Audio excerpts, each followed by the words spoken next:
DJ ZULLO for Knicks Film School, and I watched every defensive possession of Jalen Brunson against these Cavaliers over their 4 meetings during the regular season.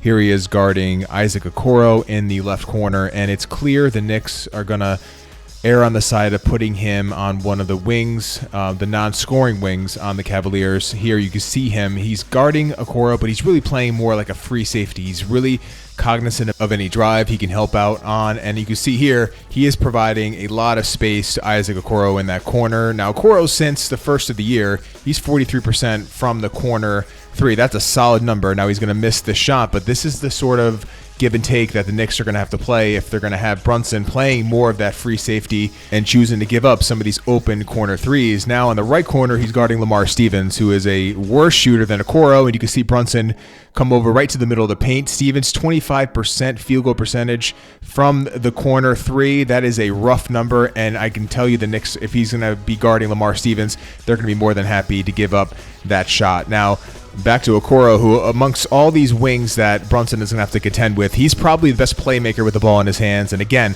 Brunson really selling out on that help against Donovan Mitchell. A ton of room for Okoro. Brunson knows he's a pretty good shooter, so he really closes out hard.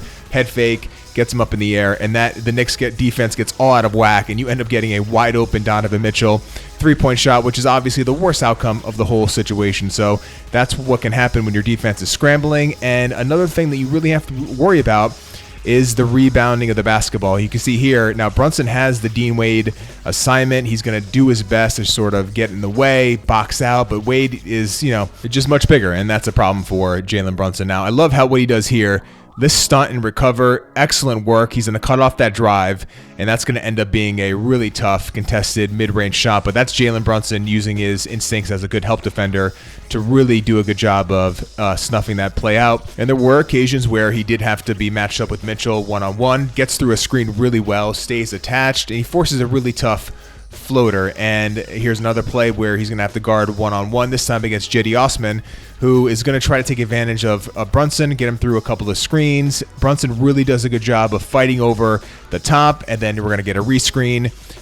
Allen's really going to slip that, and then he's going to end up drawing that offensive foul. So Brunson works hard. There is some limitations, obviously, as a defender, and against Darius Garland, those were highlighted. A lot of these came in their last matchup where Brunson started the game on Garland and really struggled. Now here, Garland is going to want to reject this screen. Brunson is inviting it with his body positioning, angling to his left. That's a straight line drive that he's allowing right down the middle of the lane, and it's an easy lob to Mobley. Now you will see some Brunson on Garland in this playoff series, but I don't think it's going to be the norm. I think the Knicks much prefer Brunson on one of the non-scoring wings that the Cavaliers almost always have on the floor. Here's another situation where Brunson gets burned by Garland. Boomerang pass where Garland gives it up, gets it back immediately, and because Brunson is not expecting that ball to go right back to him, he's out of position, and Garland has an easy floater in the lane.